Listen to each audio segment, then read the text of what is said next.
And what clicked for Rosa with the Writer's Toolbox is around, I guess, first of all, being on a device. She really resonates with being able to use devices. Writer's Toolbox is fun, it's colourful, and you can come up with lots of great ideas and take it to the next level. When you're using the tool, the feedback is quite clear for me to understand as well in terms of what she's trying to achieve at the level that she's at.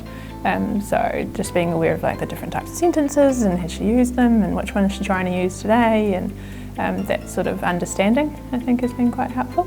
Precision is being exactly precise and getting kind of straight to the point.